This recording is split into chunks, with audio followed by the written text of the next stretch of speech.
이 시간 함께 보실 말씀은 재판관기 2장 8절에서 10절까지를 보겠습니다.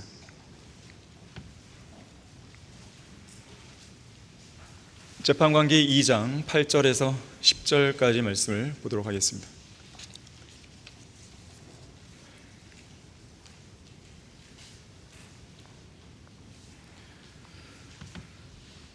자, 8절에서 주의 종 눈의 아들 여호수아가 110세가 되어 죽었더라. 그들이 그를 가하스 언덕 북편 에프라임 산지에 팀낫 헤레스에 있는 그의 유업의 경계 안에 장사하였더라. 또 그 세대도 모두 그들 조상에게로 합쳐졌고 그들 후에 다른 세대가 일어났으나 그들은 주를 알지도 못하며 주께서 이스라엘 위하여 행하신 일도 알지 못하였더라. 자, 말씀을 위해 다 같이 기도하시겠습니다. 고마우신 아버지 하나님, 항상 저희들을 사랑해 주시고 진리 안에서 품어주시며 올바른 길로 저희들을 인도해 주셔서 감사드립니다. 우리는 말씀의 푸른 초장 안에서 안식을 누리고 있습니다. 풍성한 꼴을 먹으며 주님의 위대하심을 깨닫고 있습니다. 이 시간 영과 진리로 경배를 드리는 이 소중한 자리에서 우리는 다시 한번 마음을 열고 하나님의 말씀을 받기 원합니다. 우리 마음밭에 떨어지는 이 말씀의 씨앗이 온전한 열매를 맺을 수 있도록 역사해 주십시오. 마귀가 어떠한 형태로든지 우리가 말씀을 이해하고 깨닫고 마음에 새기는 데 있어서 또 우리의 생활 가운데 적용하는 데 있어서 방해하지 못하도록 주님께서 철저하게 막아주십시오. 모든 영광을 주님께 돌려드립니다. 주 예수 그리스도 이름으로 기도했습니다. 아멘. 전쟁을 알지 못하는 세대, 전쟁을 알지 못하는 세대라는 제목으로 설교하겠습니다. 소위 전후세대란 말이 있죠. 전 세계적으로 본다면 제2차 세계대전이 끝나고 태어난 세대를 말합니다. 우리나라로 본다면 6.25 전쟁이 끝난 이후에 태어난 세대를 말하죠. 이 전후세대는 말 그대로 전쟁 이후에 태어났기 때문에 전쟁의 참상을 직접 경험해 본 적이 없습니다. 자, 그러다 보니까 올바른 국가관이 흔들릴 때가 있는 것이죠. 올바른 주적관이 결여될 때가 있는 것이에요. 자유민주주의의 중요성과 가치, 종교의 자유와 안보의 중요성을 잊어버리기 쉽다는 약점을 갖고 있습니다. 특히 북한 공산주의자들의 만행과 위협으로부터 나라를 지키기 위해 피 흘리며 싸운 우리 국군 장병들의 희생에 대해 쉽게 망각하기도 하는 것이죠. 그뿐 아니라 당시까지만 해도 이름이 매우 생소했던 우리나라 대한민국을 위해 함께 싸워준 유엔군 소속 16개국의 젊은 군인들, 그리고 3만 6천여 명의 전사자와 10만 명이 넘는 실종자와 부상자를 낸 미국 군인들의 희생에 대해서 쉽게 망각하거나 감사하는 마음을 저버리는 경우가 있습니다. 이러한 현상은 세월이 흐르고 세대를 거듭해감에 따라 더욱 심해질 것이에요. 한 세대에서 다음 세대로 이어지는 세대들 간의 소통과 교육이 강조되는 이유가 바로 여기에 있는 것입니다. 자, 재판관기 거기 2장 7절 한번 보십시오.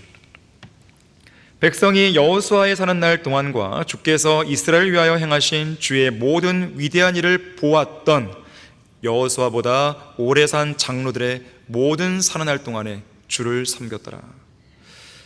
그리고 오늘 본문 8절과 9절에서는 여호수아가 110세에 죽고 에프라임 산지에 묻히는 거예요.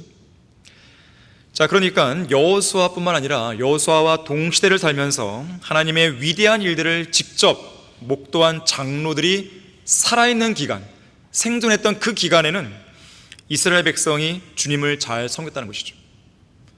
하지만 그들이 다 죽은 뒤에는 옛날로 돌아가 버리는 거예요. 오래 지속하지 못한 것입니다. 10절을 다시 한번 보시면 또 그 세대도 모두 그들 조상에게로 합쳐졌고 그들 후에 다른 세대가 일어났으나 그들은 주를 알지도 못하며 주께서 이스라엘을 위하여 행하신 일도 알지 못하였더라. 자, 이 9절, 10절 말씀은 성경에서 우리 마음을 많이 씁쓸하게 만드는 말씀들 중 하나입니다. 물론 다른 새로운 세대가 일어났다는 것 자체가 우리 마음을 슬프게 하는 것은 아니에요. 한 세대가 지나가고 또 다른 세대가 오는 것은 어느 누구도 막을 수 없는 필연적인 현실입니다. 지나간 이전 세대의 빈자리를 새로운 세대가 채우게 되어 있는 것이죠. 문제는 어디에 있냐면 새롭게 일어나는 세대가 하나님을 알지 못했다는 것에 있는 거예요. 특히 이들은 전능하신 하나님께서 가나안 땅에서 이스라엘을 위해 무엇을 행하셨는지, 어떤 위대한 역사를 이루셨는지 알지 못하는 세대였습니다. 여호수아 1장부터 24장까지에서 일어난 그 사건들에 대해 제대로 알지 못하는 세대가 일어난 것이죠. 여리코 전투가 어떠했는지, 아이성 제1, 2차 전투가 어떠했는지, 기브온 전투가 어떠했으며 메론 물가 전투가 어떠했는지, 가나안 정복 전쟁에서 위대하신 하나님이 이스라엘 위에 어떻게 싸우셨는지 이들은 본 적이 없어요. 이 새로운 세대는 소위 전후 세대로서 가나안 거민들과 직접 싸워본 경험이 없습니다. 그 거민들을 이 약속의 땅에서 진멸시킨 적도 몰아낸 적도 없는 것이죠. 무엇보다도 이들은 하나님께서 하신 승리의 약속을 붙들고 싸워본 적이 없어요. 여호수아 1장 3절에서 5절까지의 위대한 약속이 주어지죠. 내가 모세에게 말한 대로 너희의 발바닥으로 밟을 모든 곳은 내가 너희에게 준 것이라. 광야와 이 레바논에서부터 큰 강 유프라테스 강에 이르는 히딘의 온 땅과 해지는 편 큰 바다에 이르기까지 너희의 지경이 되리라. 내 평생에 내 앞에 설 자가 아무도 없으리라. 내가 모세와 함께 하였던 것과 같이 내가 너와도 함께 하리니 내가 너를 단념하지 아니하고 버리지 아니하리라. 바로 이 위대한 승리의 약속을 믿음으로 주장하면서 적들과 치열하게 싸우며 전장을 누벼본 경험이 이들에겐 전무했던 것이죠. 자, 그렇기 때문에 이 새로운 세대는 그들의 조상들이 쫓아내지 못했던 이방 족속들, 이 가나안 땅에 그대로 남겨져 있는 이 거민들과 왜 끝까지 싸워야 하는지, 왜 이들을 완전히 진멸시켜야 되는 것인지, 왜 이들을 몰아내야 되는지에 대한 필요성과 당위성을 깨닫지 못한 것입니다. 가나안 거민들과 굳이 힘들게 싸워야 할 이유나 명분을 제대로 인식하지 못한 거예요. 그저 이들과 좋은 관계를 유지하고 적절하게 교류하고 타협하면서 그렇게 살면 좋을 거 아니냐 이거죠. 좋은 게 좋은 거란 거죠. 불필요한 갈등이나 분쟁을 일으킬 필요가 없다고 이들은 생각한 것이. 결국 이것은 재판관들의 시대를 실패와 배교로 이끈 주된 요인이 되고 만 것이죠. 이런 씁쓸한 현실에 대해서 오늘 본문 10절은 말씀합니다. 그들 후에 다른 세대가 일어났으나. 그들 후에 다른 세대가 일어났으나, 첫 번째로 새롭게 일어난 세대는 10절에서 우리가 보고 있듯이 하나님을 알지 못하는 세대였어요. 하나님을 알지 못한다는 말이 무슨 뜻입니까? 문자 그대로 하나님이 누구신지 모르는 거예요. 하나님이 어떤 분이신지 모르는 거예요. 하나님에 대한 지식 자체가 전무한 것입니다. 또는 이 알다라고 하는 성경의 용례에 따르면 이들이 주님에 대해 알려고 하지도 않았다는 거예요.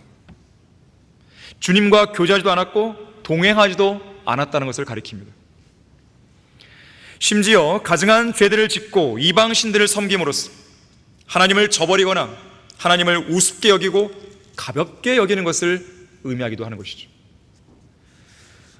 아니, 어떻게 하나님께서 독특한 보물이요 제사장들의 왕국이요 거룩한 민족으로 선택하신 백성들이 그런 가증한 짓들을 저지를 수 있고 어떻게 하나님을 모르시는 것인가, 이렇게 묻는 사람이 있을지 모르겠지만 그러한 일은 구약시대에 배교한 이스라엘 백성들을 중심으로 실제로 자주 일어났던 것이에요.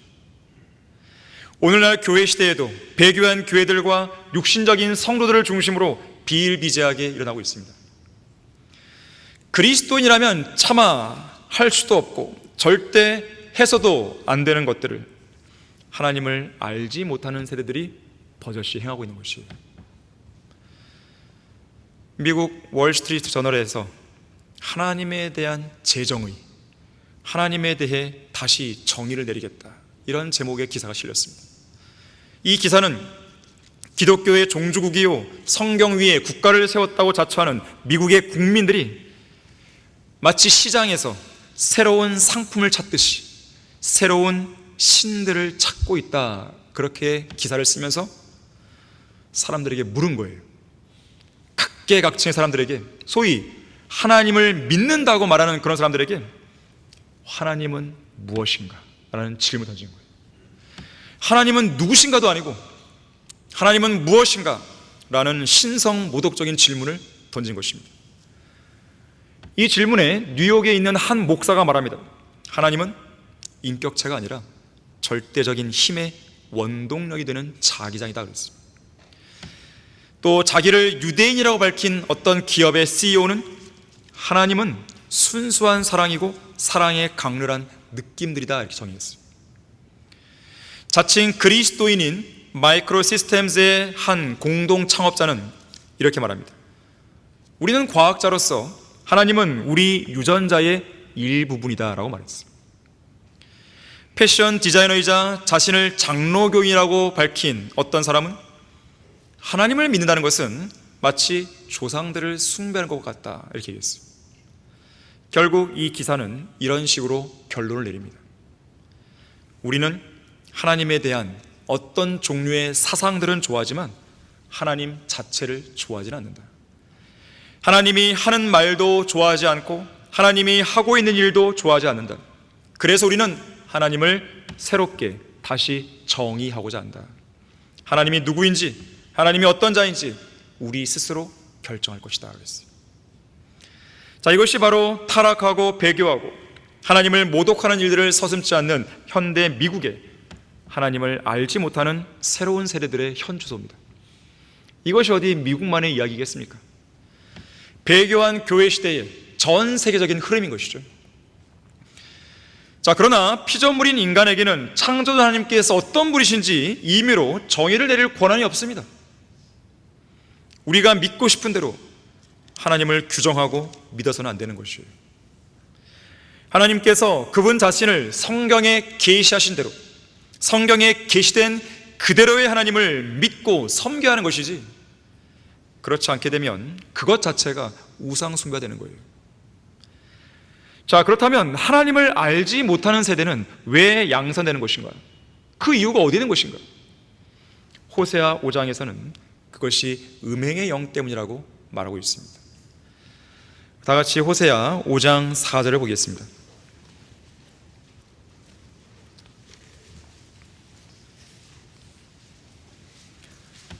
호세아 5장 4절에서 그들은 그들의 행실이 그들의 하나님께 돌아가도록 계획하지 아니하리니 이는 음행의 영이 그들 가운데 있고 그들이 주를 알지 못하였기 때문이라. 자, 지금 이 구절에서 하나님을 알지 못하는 것과 음행의 영을 결부시켜 설명하고 있죠. 자, 그 이유는 뭐냐면 성경에서 누군가를 안다, 어떤 사람을 안다 라는 말의 기본적인 용례가 남녀 간의 육체적인 관계를 의미하기 때문에 그렇습니다. 남편이나 아내는 하나님께서 자신에게 짝으로 맺어주신 배우자하고만 육체적으로 알아야 되는 것이죠. 만일 다른 아내나 다른 남편을 육체적으로 알게 되면 그것은 간음이요 음행이 되는 것입니다. 자, 구약에서 이스라엘 백성들은 영적으로 하나님의 아내죠.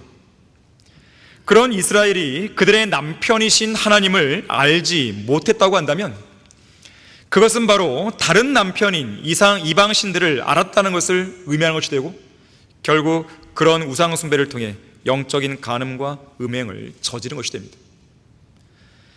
다시 말해서 이들은 하나님을 첫째로 알고 첫째로 사랑할 대상으로 섬겨야 했지만 오히려 하나님을 버리고 가볍게 여긴 것이에요.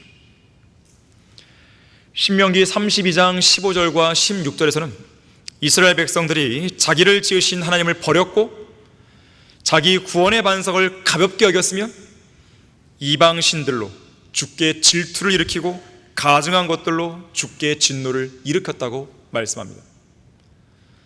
자, 이처럼 음행의 영은 자기들의 구원의 반석이신 하나님을 우습게 여기는 세대를 양산해낸 것이죠. 또한 음행의 영이 활동하는 곳에는 항상 실제적인 음행과 영적인 음행이 함께 자행됩니다. 오늘날 대형교회 목사들을 보십시오. 바로 그러한 작태를 보이고 있는 것이죠. 대부분의 목사들이 헌금 횡령, 불륜, 음행 등으로 기소되거나 연루되어 있습니다. 왜 그러한 실제적인 음행과 도덕적인 타락이 교회라는 곳에서, 그것도 목사라는 자들을 통해 자행되고 있는 것인가? 음행의 영이 그들 가운데 있기 때문에 그렇습니다. 우선 그들은 하나님과 그분의 말씀인 성경, 특히 올바르게 보존된 성경을 가볍게 여김으로 영적인 음행을 저질렀죠. 또한 구약의 율법에 따르면 음행한 아내를 이혼 증서를 써서 내보냈듯이 오늘날 배교한 교회들에게는 하나님께서 일종의 이혼 증서라 불릴 수 있는 변개된 성경을 주셔서 그들이 세상과 결합하도록 아예 그들을 내버려 두신 것이죠. 입에서 토해내버리신 거예요. 결국 그들 거짓 목사들은 강단에서 성경의 중요성과 성경 말씀 자체를 가리키기는커녕 엉뚱한 교단교리나 인간적인 전통들, 심지어 세상 학문이나 소설, 드라마, 영화 이야기나 하면서 농담이나 즐기고 있고, 인본주의적이고 세속화된 프로그램들에 전전긍긍하면서 바쁘게 시간을 낭비하고 있는 것이죠. 그런 가운데 그들을 위시해서 하나님을 알지 못하는 음행의 영에 사로잡힌 수많은 세대들을 양산해내고 만 것이에요. 왜 우리가 성경을 부지런히 가르치고 또 부지런히 배워야 하는 것입니까? 왜 우리가 성경 공부를 그토록 강조하는 것입니까? 성경의 진리만이 하나님을 올바르게 알게 해주고, 진리의 성경만이 하나님보다 다른 것들을 더 사랑하게 만드는 음행의 영을 몰아내줄 수 있기 때문에 그렇습니다. 하나님의 말씀인 성경과 성경적 지식만이 음행의 영을 이길 수 있는 능력을 공급해 주는 것이에요. 음행의 영의 통제를 받게 되면 하나님의 지식을 거부하게 됩니다. 반대로 하나님의 지식으로 강력하게 무장하면 음행의 영의 통제에서 벗어나서 거룩하신 성령 하나님의 통제를 받게 되는 것이죠. 호세아 4장 1절에서는 이스라엘 땅에 진리도 없고 하나님에 대한 지식도 없다고 경고했어요. 이스라엘 백성은 주의 말씀을 들으려 하지도 않고 알려고 하지도 않았습니다. 결국 하나님에 대한 지식을 거부함으로써 음행의 영을 따라 타락과 배교와 멸망으로 나아가고 만 것이죠. 하나님의 지식이 부재하고 존중받지 못한 가정과 교회와 국가는 영적 음행은 말할 것도 없고 도덕적인 범죄와 타락이 극심하게 됩니다. 특히 여러분의 가정 안에서 각종 환락과 쾌락을 전하는 TV와 스마트폰의 전파를 막지 못하면 교회와 국가가 하나님을 알지 못하는 세대들로 가득 차는 것은 시간 문제인 것이죠. 하나님을 올바르게 아는 성도는 실족하거나 배교의 길로 접어들지 않습니다. 우리는 그러한 세대들을 지속적으로 양산해야 되는 것이죠. 여러분 스스로도 성경을 통해 하나님을 알려고 부지런히 노력해야 되는 것이고, 다음 세대에게도 하나님이 어떤 분이신지를 성경을 통해 지속적으로 알려줘야 되는 것이죠. 사도 바울은 빌립보서 3장 10절에서 예수 그리스도를 알고 그의 부활의 능력과 그의 고난의 교제를 알아 그의 죽음의 본을 따르려 한다고 말했습니다. 우리 모두가 성경을 통해 하나님을 알려고 하는 그러한 노력을 기울일 때 그 가정과 교회, 더 나아가 사회와 국가는 강성하게 될 수 있는 것이에요. 그들 후에 다른 세대가 일어났으나, 두 번째로 새롭게 일어난 세대는 오늘 본문 10절 마지막 부분에 있듯이 하나님께서 이스라엘 위에 행하신 일을 알지 못하는 세대였습니다. 거듭난 그리스도인이라면 하나님께서 어떤 위대한 일을 행하셨는지 경험적으로 알아야 돼요. 사무엘하 7장 21절에서는 주의 말씀을 위하여 또 주의 뜻에 따라 주께서는 이 모든 일들을 행하시어 주의 종으로 그 일들을 알게 하셨나이다라고 다윗이 고백하고 있습니다. 하나님께서 얼마나 위대한 분이신가를 모르면서 그분을 신뢰하고 경배하며 섬기겠다고 나선 사람들은 우상 숭배자들과 다를 바가 없어요. 여러분이 영과 진리로 경배를 드리려고 한다면 하나님을 제대로 아셔야 됩니다. 하나님께서 여러분을 위해 어떤 일을 하셨는지 아셔야 되는 거예요. 욥은 욥기 9장 10절에서 아무도 발견치 못하는 위대한 일들과 정녕 셀 수 없이 많은 이적들을 하나님께서 행하신다고 말했습니다. 독일의 비텐베르크에는 독일인 중에 가장 위대한 삶을 살았던 종교개혁자 마틴 루터의 묘비가 있습니다. 그의 묘비에는 시편 46편 1절의 말씀이 기록되어 있어요. 하나님은 우리의 피난처요 힘이시며 고난 중에 나타나시는 도움이시라. 시편 기자의 고백일 뿐만 아니라 마틴 루터도 이러한 하나님을 경험한 것이죠. 종교개혁 당시에 사탄의 세력인 로마 카톨릭과의 영적 전쟁이 절정에 달했던 1529년, 자신을 따르던 성도들이 교황 세력의 공격과 박해로 지쳐있을 때 루터는 위대한 찬송 하나를 작곡하게 됩니다. 내주는 강한 성이요 방패와 병기 되시니 큰 환난에서 우리를 늘 구해내시리로다. 방금 언급한 시편 46편 1절을 토대로 작사한 곡이죠. 이 가사 내용이 마틴 루터가 실제로 경험한 위대하신 하나님의 모습이었습니다. 우리는 성경을 통해서 하나님께서 그분의 성도들을 위해 행하신 위대한 일들을 발견하게 됩니다. 때때로 그러한 위대한 역사는 우리의 현실적인 삶에서도 실제로 나타나서 우리로 하여금 하나님을 더욱더 신뢰하게 해주죠. 물론 우리는 누군가가 물 위를 건다든지 하늘에서 불을 내린다든지 죽은 자를 살린다든지 여리코 성벽이 무너진다든지 그러한 초자연적인 역사가 나타나는 그런 기적의 시대를 살고 있지는 않습니다. 왜냐하면 이 시대는 보는 것으로 행하지 않고 믿음으로 행하는 시대이기 때문에 그래요. 예수 그리스도께서 그분의 부활을 의심했던 도마에게 가르쳐 주셨던 진리가 바로 이것이었죠. 보지 않고 믿는 사람이 더 복되다 그랬어요. 믿음의 삶이라고 하는 것은 하나님께서 우리를 위해 초자연적인 기적을 행해 주시기를 마냥 기다리며 앉아있는 삶이 아닙니다. 믿음의 삶은 초자연적인 기적이 없더라도 믿음으로 일어나서 담대하게 걷고 담대하게 행하는 것이에요. 하나님께서 우리에게 원하시는 것은 우리가 성경에서 읽은 말씀 있는 그대로 믿고 있는 그대로 행하고 있는 그대로 소망하는 것이에요. 또한 그렇게 행하는 가운데 하나님께서 우리의 모든 필요를 채워주신다는 그 약속을 확고하게 붙들기를 원하시는 것입니다. 사도 바울은 말했습니다. 내게 능력 주시는 그리스도를 통하여 내가 모든 것을 하시다 그랬어요. 나의 하나님께서 그리스도 예수를 통하여 영광 가운데서 그의 풍요함을 따라 모든 필요를 채워주실 것이라고 고백했어요. 기도의 응답을 통해서 하나님께서 우리를 위해 행하시는 놀라운 역사를 실제로 경험할 수 있어야 되는 것이에요. 그분의 눈으로 우리를 지켜보시는 하나님을 실제로 경험해야 됩니다. 그분의 귀로 성도들의 기도를 들으시는 하나님을 실제로 경험해야 됩니다. 그분의 말씀으로 우리를 실제로 가르치시는 하나님을 만나야 되는 것이죠. 그분의 마음으로 우리를 실제로 사랑하시는 하나님을 만나야 됩니다. 그분의 강력한 오른팔로 우리를 실제로 붙들어주시고 도우시는 하나님을 경험해야 되는 것이죠. 그분의 영으로 우리를 실제로 신실하게 인도하시는 하나님을 만나야 됩니다. 그분의 영원히 변치 않는 그 약속으로 실제로 우리에게 용기를 북돋으시고 위로하시는 하나님을 어제도 오늘도 지금 이 순간도 또 앞으로도 여러분 계속해서 만나고 경험해야 되는 것이에요. 하지만 이러한 것들을 경험해 보지 못한 새로운 세대가 일어나고 있다는 것에 유념해야 됩니다. 우리 자신이 성경대로 믿는 그리스도로서 경험한 그 위대한 역사를 우리 다음 세대는 경험하지 못할 수 있어요.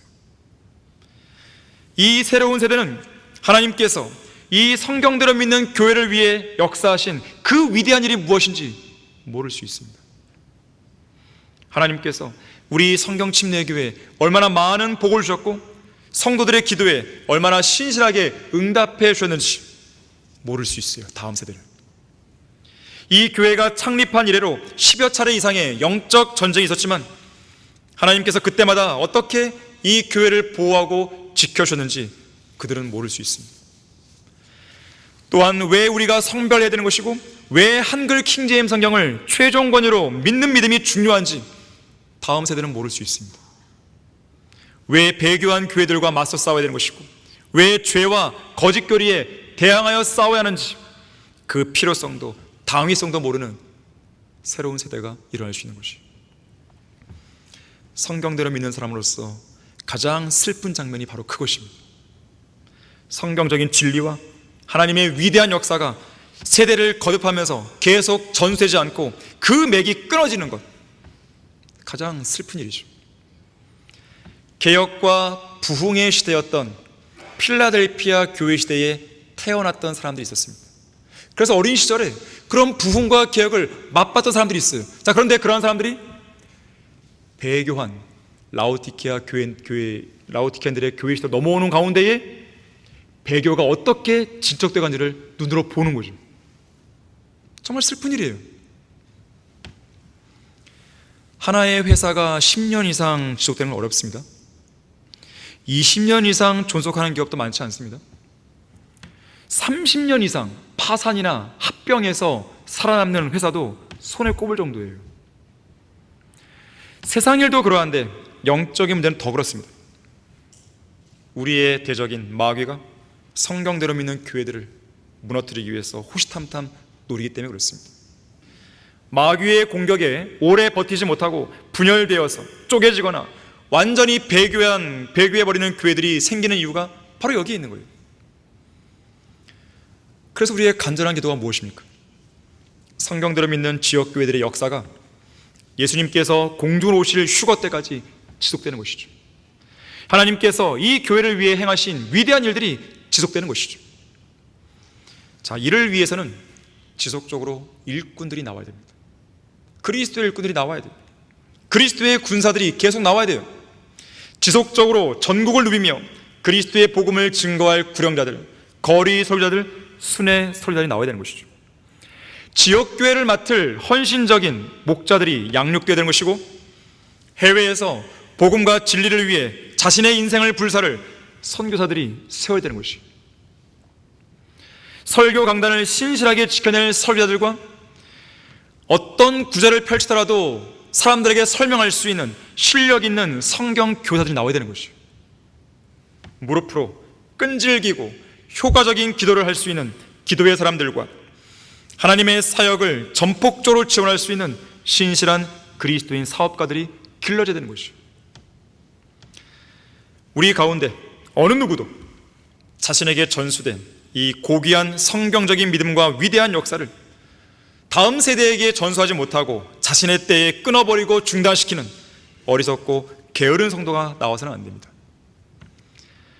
여호수아와 백성들은요, 하나님의 위대한 능력으로 요단강을 건넌 다음에 그들이 했던 일이 하나 있었어요. 요단강 그 강바닥에서 12개의 큰 돌을 취해갖고 나오죠. 그리고 길갈 진영에 세워놓습니다. 목적은 분명했어요. 훗날 여호수아 이후에 일어난 새로운 세대들이 이 돌들이 무슨 뜻입니까?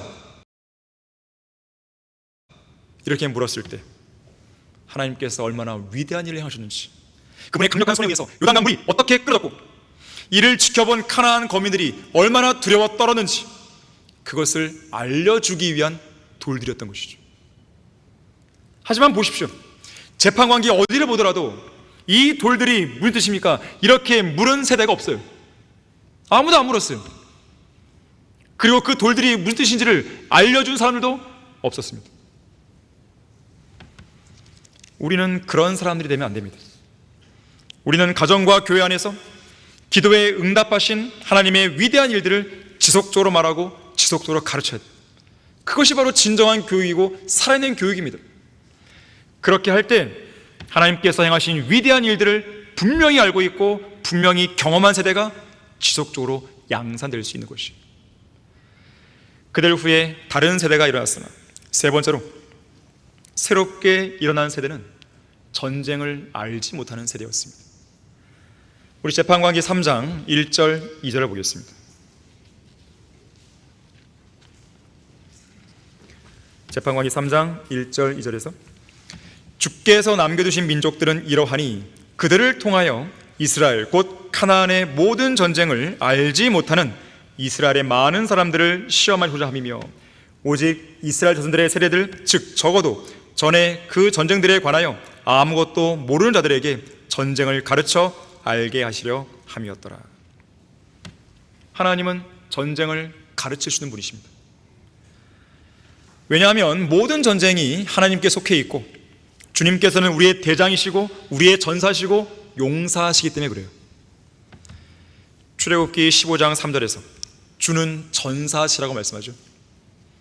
이사야 42장 13절에서 주께서 용사같이 나가시어 전사와 같이 투기를 일으키시고 부르짖으며 정령 포효하여 그의 원수들을 쳐서 승리하신다고 말씀하고 있어요. 전사이신 주님께서는 이 땅의 죄인들을 심판하시는 도구로 전쟁을 사용하십니다. 북왕국 이스라엘이 아시리아에게 멸망하고 또 남왕국 유다와 아시리아가 바빌론에게 멸망하고 바빌론은 페르시아에게, 페르시아는 그리스에게, 그리스는 로마에게, 로마는 게르만족에게, 자 이렇게 멸망당할 때 모두 다 전쟁을 통해서 멸망했습니다. 이것이 바로 죄로 가득 찬 민족이나 죄로 가득 찬 국가를 심판하시는 하나님의 방법이에요. 하나님의 도구입니다. 특히 요한계시록 19장에서 만왕의 왕이신 예수 그리스도께서 이 땅에 재림하실 때도 전쟁을 쓰시는 것이죠. 적그리스도를 중심으로 아마겟돈에 모인 유엔의 2억 명의 군대를 전쟁을 통해 심판하시고 응징하시고 무참히 짓밟으시는 거예요. 자, 이렇듯 전사이신 주님은 그분의 백성들에게 전쟁을 가르쳐 줄 수 있습니다. 하지만 이들 전쟁을 알지 못하는 세대는 전쟁에 대해 알려주시려는 하나님의 가르침을 거부한 것이죠. 그들 스스로 마땅히 싸워야 할 싸움을 포기하고 말았습니다. 결국 적들과 이방신들과 우상들에게 굴복하고 만 것이죠. 하지만 우리는 전사이신 하나님으로부터 전쟁을 배워야 됩니다. 시편 144편 1절에서는 나의 힘이신 주를 송축하려다. 그가 내 손을 가르치시어 전쟁에 임하게 하시고 내 손가락을 가르치시어 싸우게 하신다고 말씀하고 있습니다. 주님은 군사 훈련 교관이십니다. 우리는 주님의 훌륭한 군사들이에요. 우리는 우리를 군사로 뽑아주신 하나님, 우주에서 가장 훌륭한 훈련 교관으로부터 영적 전쟁에서 싸워 이기는 방법을 배워야 됩니다. 훌륭한 교관이신 하나님은 영적 전쟁을 위한 훈련 교범으로 우리에게 성경을 주셨습니다. 영적 전쟁에서 성경을 모르면 절대로 이기는 싸움을 싸울 수 없습니다.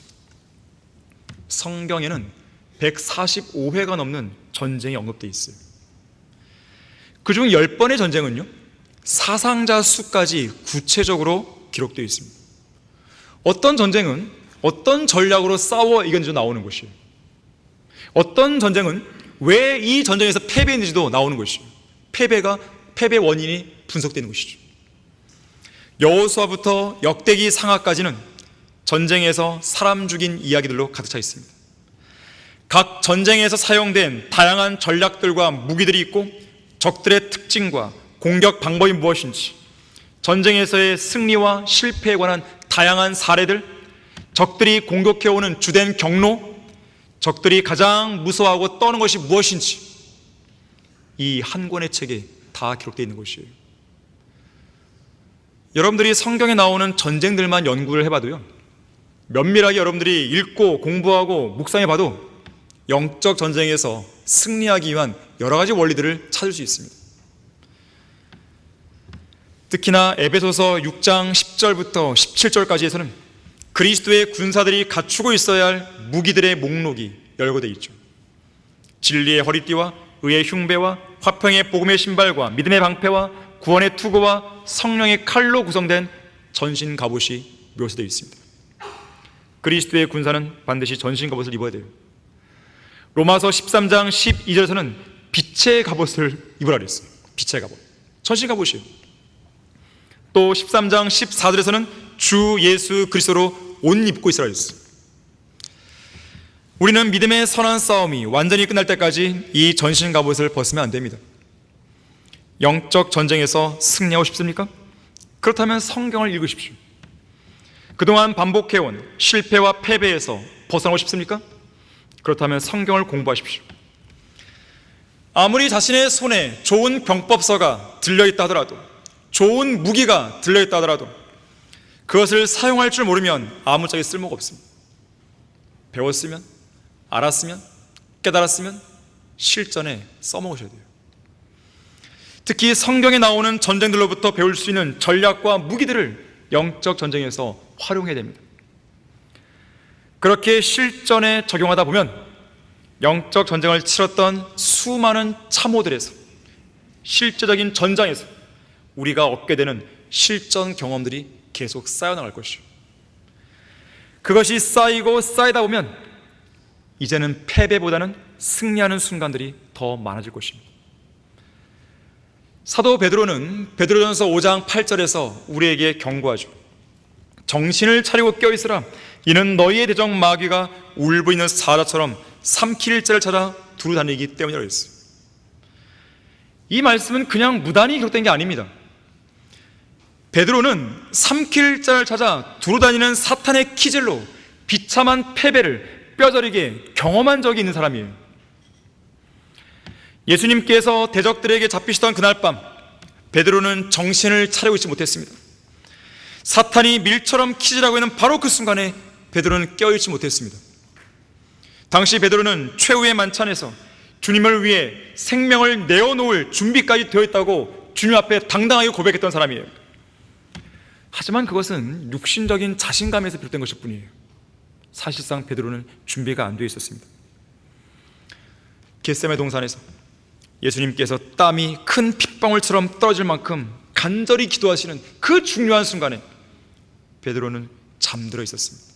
단 한 시간도 주님과 함께 깨어있지 못했어요.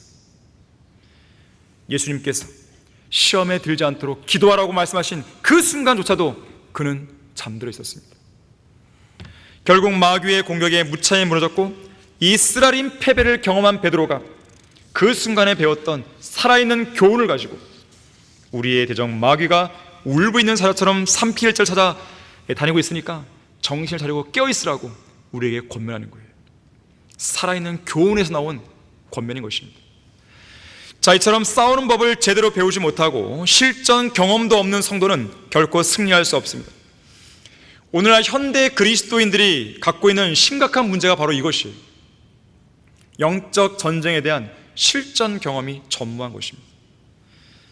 배교한 신학교나 교회들은 영적인 군사들을 길러내지 못하는데 바로 여기에 이유가 있는 것이죠. 사람 수도 많고 또 교회 건물이나 그들이 입고 있는 군복, 그들이 수행하는 여러 가지 종교의식들은 매우 화려합니다. 하지만 실제 야전에서는 전혀 적합하지 않은 오합 지졸들만 있는 것이죠. 어떻게 싸워야 되는 것이지? 왜 싸우는지 모르는 거예요. 싸우는 법을 배운 적도 없습니다. 적들이 무서운 기세로 몰려오고 주위를 둘러쌀 때 도망하거나 타협하기 바쁜 거예요. 대표적인 사람이 정동수 목사입니다. 정동수 목사는 바른 성경을 펴냈다고 자기 입으로 말하지만 개혁 성경을 추켜 세우는 사람입니다. 그리고 제도권 교회, 변개된 성경들을 쓰고 있는 제도권 교회로부터 이단 소리를 듣지 않기 위해 부단히 노력한 사람이에요. 이번에도 결과적으로는 이단으로 받았잖아요. 장로교 합동체에서. 장로교 합동체에서 그동안 계속 예의주시해야 된다, 지켜봐야 된다, 그러다가 이제 마지막 최종적으로 이단으로 판정한 거예요. 그것을 정도선 미리 알았거든요. 왜냐하면 자기와 친한 사람을 돈으로 매수해서 그 안에 심어놨어요. 이미 한 사람을. 그래서 그 사람이 미리 알려줬어요. 이제 곧 있으면 이단을 판정할 거라고. 그 사실을 미리 알았던 정도수는요, 편지를 보낸 거예요. 합동체에다가 자기에게 소명할 기회를 달라고. 무슨 소명이 필요해요 거기서. 결국 그게 안 받아줬고 이단 판을 받은 것이죠. 이번 합동총회에서. 그러다 이제 고소하겠다고 법원에다가. 그렇게 하겠다고 지금 이미 고소한 거예요 지금. 그것이 무슨 짓입니까? 누가 우리에게 이단이라고 해서 우리가 이단이 되는 거예요? 누가 우리를 이단에서 해제하면 우리가 이단이 안 되는 거예요? 그런 기준이 어디 있어요? 성경 말씀에서 이단이라고 하면 이단인 것이죠. 그렇지 않다면 이단이 아닌 것이죠.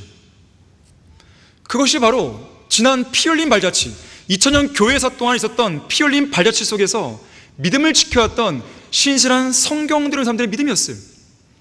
그들은 단 한 번도 로마 가톨릭 교황 앞에 가서 우리를 이단에서 해제시켜 주십시오, 그런 말 한 적이 없습니다. 목숨을 버리면서까지 그들은 성경의 믿음을 지켜간 것이에요. 비굴하게 타협하거나 비굴하게 꼬리친 것, 애완견처럼 꼬리를 흔든 것이 아닙니다. 우리를 봐달라고. 정동수 목사는 가짜 목사예요. 그 사람은 성경 믿는 목사가 아니에요.